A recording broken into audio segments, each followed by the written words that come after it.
Barchamizga ma'lumki, sahobalarning shogirdlari albatta tobiinlar bo'ladi. O'sha tobiinlardan eng ulug'lardan birlari Hazrati Hasan al-Basri bo'ladilar. Hazrati Hasan al-Basri min kibari tabi'in, min akabir deyiladi.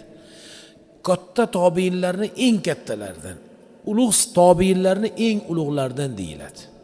Hatto u kishini bir qancha ulamolarning so'zi siyrati zotiga qarab, amaliga qarab, ilmiga qarab u kishini aynan sahobalarga o'xshatilgan ekan. Sahobalarga. Tobiinlar albatta ko'rasiz, bilasizki, ko'p sahobani ko'rgan, sahobani ilm olgan. Tobiinlar aytadilarki, biz sahobalardan keyingi bir davrda sahobaga o'xshaydigan birini ko'rganmiz. U ham bo'lsa Hasan al-Basri edilar deydilar. Xo'p, qarang, Hasan al-Basri qanday Basri bo'ldi? Qanday unaqa ulamo bo'ldi? Albatta bu holat ularning ota-onasiga qaytadi. Ota-onasiga, onalari Ummu Salama onamizning qo'llarida xodimi bo'lgan ekanlar. Ummu Salama onamiz bilasizki, ummahatul mu'mininlardan birlar. Onalari u zot sharifani uylarida, xonadonlarida xodimalar. Otalari bo'lsa Hazrati Zayd ibn Sabit al-Ansariyning xodimlari bo'lganlar. Zayd ibn Sabit al-Ansari u kishi Qur'on xodimi.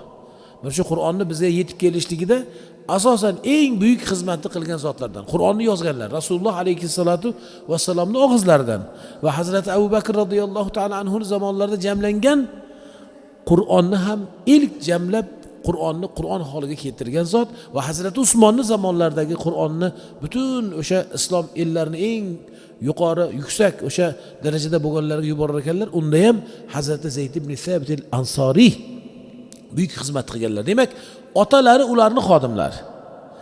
Onalari Ummu Salama onamizning qo'llarida xodimalar. Alloh taolo u kishini onasiga, otasiga berar ekanlar, onalari olib kelib onamizga ko'rsatdilar. Ya'ni Ummu Salama onamizga olib keldilar. Aytdilarki, ona, Alloh menga bu farzandni berdi. O'g'il farzand. Maza sammayti? Nima deya nom qo'yding? Dedilar Ummu Salama onamiz. Shunda onalari aytdilarki, Hasan al-Basriyni, Hazratim, siz turganda men buni nomini qanday beraman? Otini siz qo'yib bering, dedilar.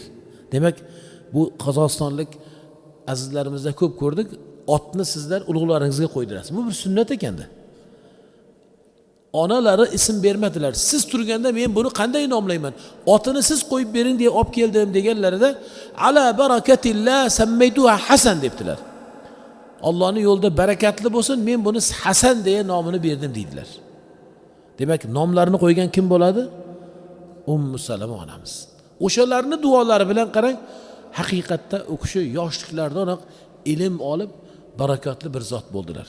Hatto aytar ekanlar, qarang, onalariga endi sahobalarning huzurlariga olib chiqing. Onamiz ichkaridalar, tashqarida sahobalarga olib chiqing, duo qilishsin meni Hasanimga derkanlar. Hatto Hazrati Umar radhiyallohu ta'ala anhuga ham olib borishlarini aytganlar. Olib boring, ko'tarib Umarga duo qilsin bu Hasanga deganlar.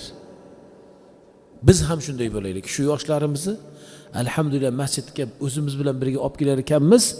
Illo ulamo bilgan, ilmiga siz albatta qiziqib, havas qilgan birlar bo'lsa, ora-sorada bo'lsa ham asli.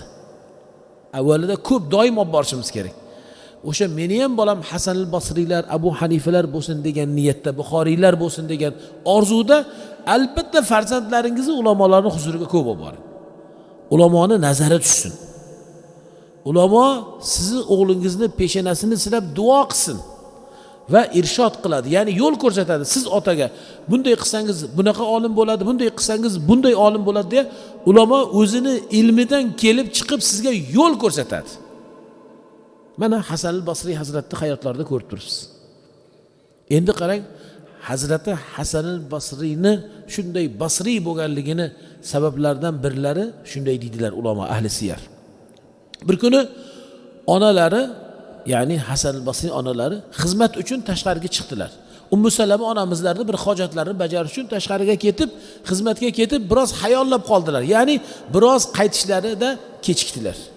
Lekin Hasan radhiyallohu anhu Basri go'dak, har bir go'dak kabi qorni ochib yig'ladilar. Onamiz yupatishga harakat qildilar. Yupatishga, ovuntirishga harakatlantirib urinib ko'rdilar. Ammo yig'laverganlaridan qarang, ona ekanda. Onani mehri keldi. Onalik mehri keldi. Shunday olib, qarang, bo'lmasam u kishi shunaqa bir yoshda edilar, umrlari bo'ldi, keksa bir yoshda. Ya'ni sut yoshida emas. Bu payg'ambar alayhissalatu vassalomdan keyin bo'layapti. Qari bir kampir ona ekanda baribir kampir bo'lib qolsa ham onalik mehridan ko'krak tutdilar. Kimga? Ana Hazrati Hasanga.